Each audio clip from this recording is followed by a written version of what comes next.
Hey y'all, it's Dr. Shamanda. Welcome back to my channel where we talk about all things mental health, personal finance, and overall strategies to live your best life.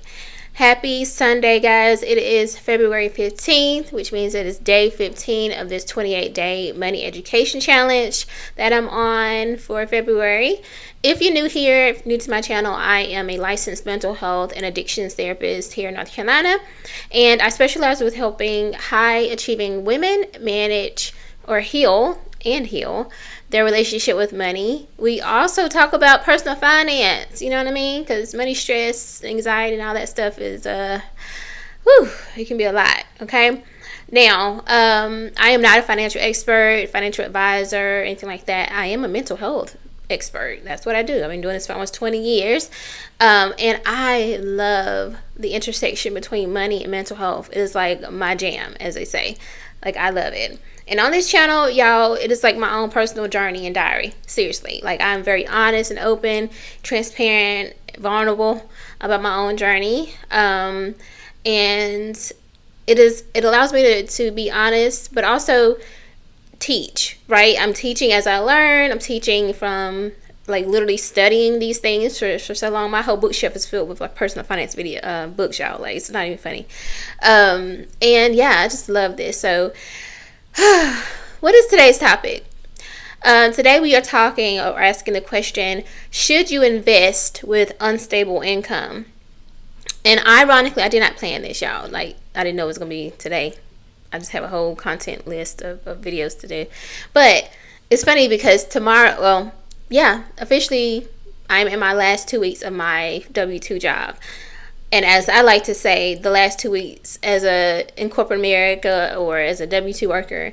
And I am transitioning full-time into entrepreneurship as a, private practice clinician full-time. And also I own my own production company as well. So I'm super excited about that, and I think this is a perfect question or topic because it's something I've had to answer myself, right, as I embark on this journey. So let's talk about this. Okay, so a couple of points to address here. First, it's important to define what unstable means, right? So sometimes, our incomes are like stable, meaning we have the 9-to-5 job where we're getting paid every week, every 2 weeks, or once a month. But sometimes we have the differing income where it's, seasonal income. It might be commission based, or it just might be brand new. So for me, that's where I'm at, right? In terms of my income, my private practice income, like I'm literally getting started with my private practice, right? So that's brand new income. So that could technically be considered unstable. So you have to understand that unstable looks different for different situations. It's variable. So understand what that looks like. Now, if you do have something that's considered unstable, I think this is a good question to really focus on right now. Okay. So number 2, I want to talk about how it's probably important to build stability first before you focus on growth, right? So when we think about investing is a way, it's just a vehicle for us to grow our wealth, right? Grow our money, grow our assets. But if you're not stable, meaning you don't know how you're going to pay your mortgage, your rent, or your car payment, or your car insurance, or buy your food for that month, you might not want to think about growing in the future. Like, listen, that ain't the priority right now. Let's talk about Maslow's hierarchy of needs. Our first priority and focus has to be our basic needs, right? Get our basic needs met. So you might not want to think about, I need to have this amount saved or invested in 30 years to like live off of in 30 years. So you might want to think about what's happening today. So you want to maintain or obtain stability first, right? So maybe having, that investment account, emergency fund. I don't like that term, but you know what I mean.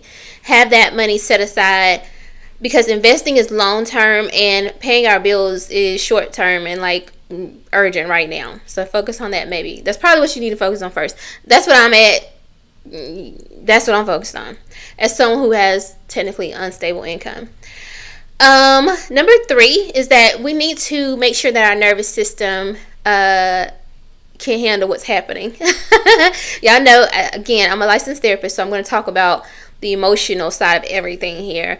And our nervous system is going to tell us a lot, right? And if you don't have that money saved, if you don't have a way or a vehicle to pay your monthly expenses or to buy food or pay your rent or your mortgage, your body is going to be acting up, baby. You're going to be having headaches. You're going to probably not be able to sleep at night. It's going to be hard to focus because you're going to be like, oh my gosh. Like, yes, I know I need to invest. I need to put money toward my future and my retirement because I don't want to work for the rest of my life. But I also need to make sure that I can pay my bills. I can eat. So if I guess one way to look at it in terms of investing, if you're watching the market and all this stuff is happening, and it is happening up and down, right? Then you might not want to focus too much on the investing part, not hyper focus on it, right? Because it's up and down, right? So you might want to just focus on just maintaining your stability, right? Like I said, your basic needs.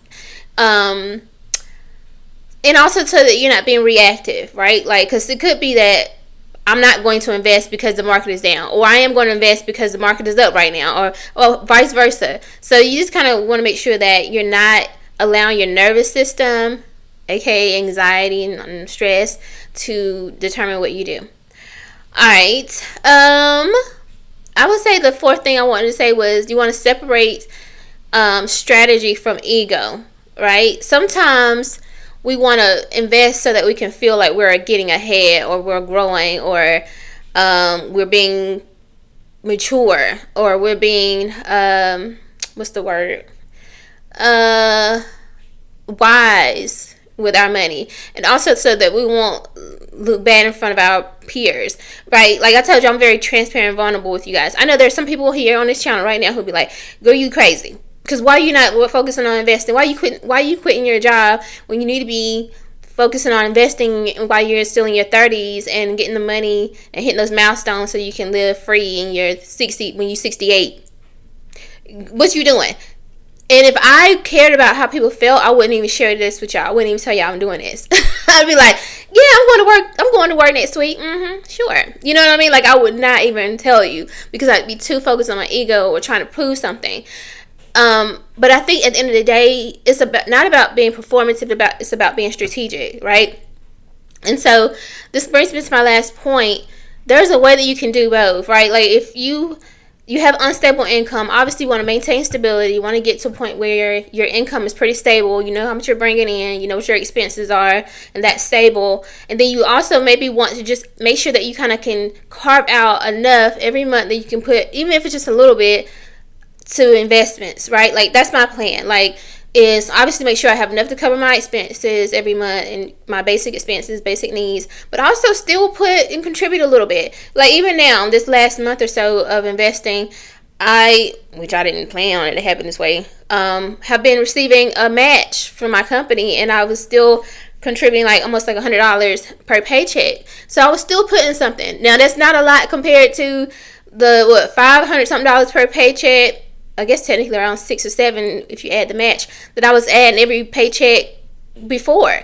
That's a big difference, right? But it's still something. I'm still adding something. So if you want to take a more of a layered approach, then you can, like I said, make sure that you have that cushion. You have your emergency fund.